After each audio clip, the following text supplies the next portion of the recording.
Hello everyone and welcome to this class. In this class I am going to teach you about the two main glands of our body, which are hypothalamus and pituitary gland. Okay. So here is the overall figure of all the endocrine glands, and in the previous class I have also taught you various things. Oh, sorry, uh, ignore it. And I have also taught you various things regarding endocrinology. Okay.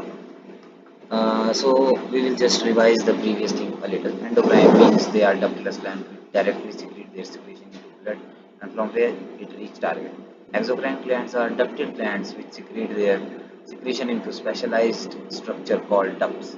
Hormones are the chemical messenger which carry signal from one part or the you can say organ to the target. Okay, and these hormones are of two types: liquid soluble and water soluble. And here are the parts and classification of different hormones. Okay, so and this is the overall diagram here, and now we are going to start with hypothalamus and pituitary gland. Okay, basically you all must have read about pituitary gland, which is master gland. Why we call it master gland? Because most of our body functions happens due to the secretions which are secreted through pituitary gland. Okay, but pituitary gland is in turn is controlled by our hypothalamus gland. That's why we call it Grand Master gland. Actually, this Grand Master is not written in any book, but we call it Grand Master since it is the master of our master gland. Okay, so hypothalamus has some hormones. I'm not going to name it right now. We are going to study it along with pituitary, but they are of two types. First is releasing hormone, second is inhibiting hormone. In case of releasing hormone, they stimulate pituitary gland to release the hormones. Okay, so they are basically releasing hormones. While as if we talk about inhibitory hormones, then they inhibit pituitary gland from releasing hormones. Okay, they use feedback mechanism, and let us just imagine that this is hypothalamus, a triangular shaped structure present in the brain. Okay, and here this complete structure is pituitary gland. It is connected to each other using infundibulum, not using via infundibulum. Okay, and if we let me just zoom it out. Yeah. Okay. So basically, uh, there is a hypophyseal portal system which connect hypothalamus and pituitary, basically anterior pituitary. And this hypophyseal portal system is a system of capillary. Okay, secondary capillary on top of that. So this capillary help the hormones of hypothalamus to vent or to go into anterior pituitary. Don't consider these capillary as duct; they are acting as a blood stream, or just like the veins and arteries of our body into that too in a finer way. Secondary capillaries, as you can see. Okay. So this hypophyseal portal system connects hypothalamus with anterior pituitary, but remember, not just anterior pituitary, posterior pituitary is also along with it. That's why they are all also connected. Okay, and if we talk about this pituitary gland, then this pituitary gland can be divided into two parts: anterior pituitary and posterior pituitary. See, I have drawn this diagram into two sections. This first part is anterior pituitary. Okay, this here anterior, and this back end part is posterior. Okay, the anterior pituitary is called adenohypophysis while posterior pituitary is called neurohypophysis, and these are the hormones which are released by anterior pituitary. First is thyroid stimulating hormone, then comes follicle stimulating hormone, luteinizing hormone, prolactin, adenocorticotropic hormone, melanocyte stimulating hormone, growth hormone. Growth hormone basically functions for growth. And if we talk about the hormones of posterior pituitary, then posterior pituitary hormones are of two types. Yeah, they are of two types, but remember, please remember that the hormones of posterior pituitary are not themselves synthesized by posterior pituitary. It is synthesized by hypothalamus. Hypothalamus, then it will go to posterior pituitary. Posterior pituitary, something like that. Sorry for the spelling mistake. Posterior pituitary, and from posterior pituitary, it will get released. So what is the function of posterior pituitary? The function of posterior pituitary becomes the storage of these not growth, but these hormones which are oxytocin and ADH, antidiuretic hormone, or what we call as vasopressin. Okay. Now, first of all, we will talk about thyroid stimulating hormone. right? So what happen is hypothalamus. Hypothalamus, it release thyroid releasing hormone. Okay, it will go and attach to pituitary gland, and this pituitary gland will release thyroid stimulating hormone, which will act on thyroid, and thyroid will release T3 and T4. And this T3 and T4, what it will do is they will help and maintain the basic metabolic rate of body, which means overall metabolism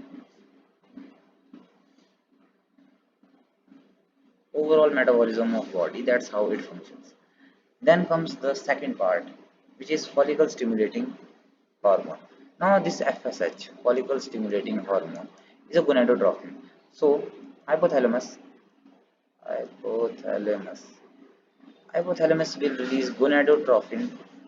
Yeah, I think so. Yeah, gonadotrophin releasing hormone. This will act on pituitary gland. I will write PG for pituitary gland.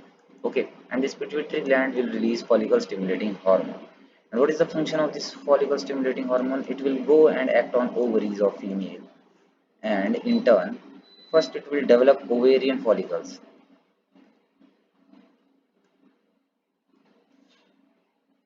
and after ovarian follicles, what it will do is it will help in the secretion of estrogen by those follicular cells. Estrogen secretion. Okay, so that's how we can say that this hormone basically functions more in girls. Okay, now the next hormone is luteinizing hormone. Luteinizing hormone is another gonadotropin. So gonadotropin releasing hormone from hypothalamus. Hypothalamus. Hypothalamus will release gonadotropin releasing hormone, which will act on pituitary gland, and from there, pituitary gland will release luteinizing hormone. Right, this here luteinizing hormone. Same. Okay, and this will again go and act on ovaries. Okay, and what it will do is it will help in ovulation of the 14th day in the girl's menstrual cycle. Then it will form corpus luteum, and its third function is progesterone release.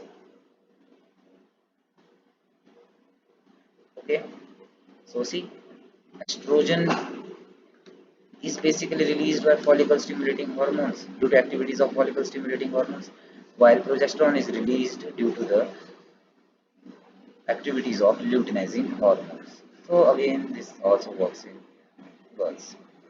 Okay, now the prolactin, you can just consider it that lactin related to lactic lactic acid, which is related to milk.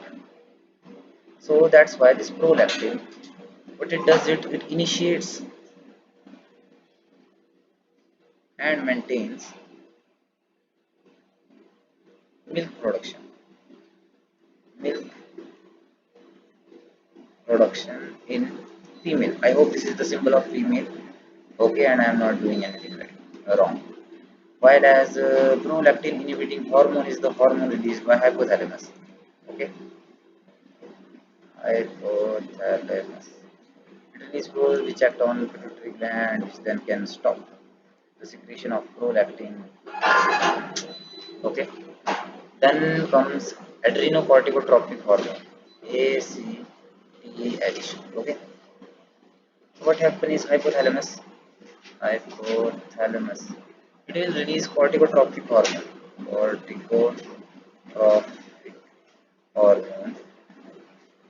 The corticotropic hormone will go and act on pituitary gland, and from there ACTH will be released. Okay, this ACTH will go on to adrenal gland,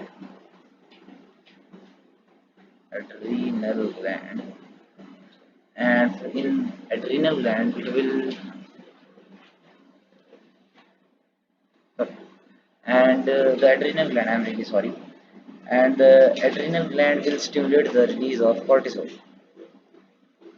Remember cortisol, which is released in case of stress or fasting.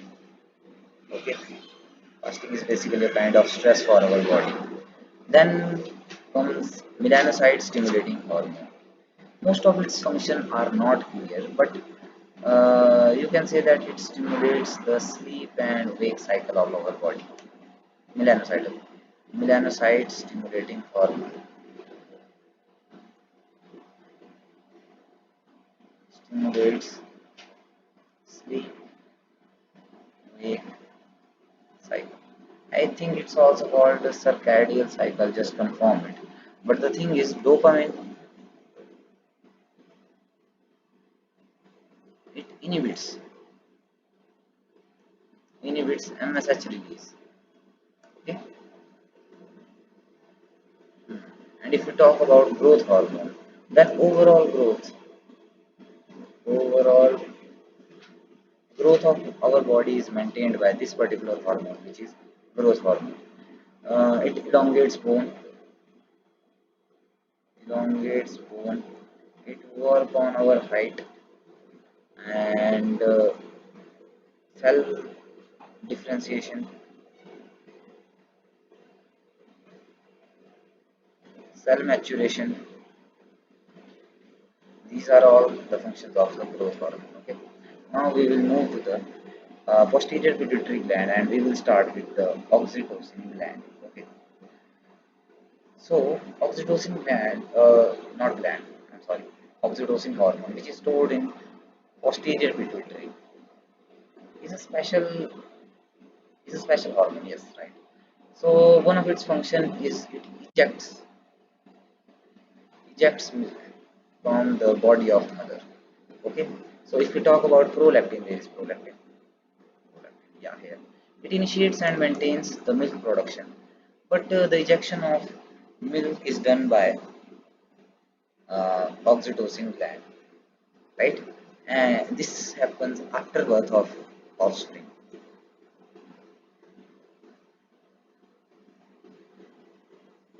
Okay, but before birth, what happens is it stimulates uterine muscle contraction,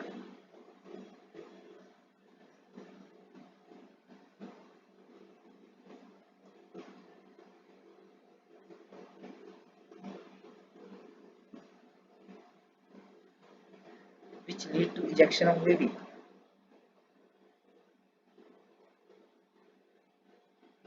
This happens in the later stages of the pregnancy when the baby is about to come out of the body. Okay, that's when oxytocin work. Basically, this is not before birth but during childbirth. During childbirth. Okay. So the last hormone which we are going to discuss today is ADH, which is antidiuretic hormone. Okay, you must have heard about this antidiuretic hormone, which work when there is lack of water H2 in our body. Okay, so what happen is this posterior pituitary gland will release ADH, and it will go and work on kidney, or should I say kidneys, both of them. Okay, so this kidney, what it will do, it will absorb water from our excreta, not basically excreta, but from what is filtered through glomerulus. Okay, so this ADH activity is very necessary in case of dehydration of our body. So that's it for today's class. Thank you very much and see you soon.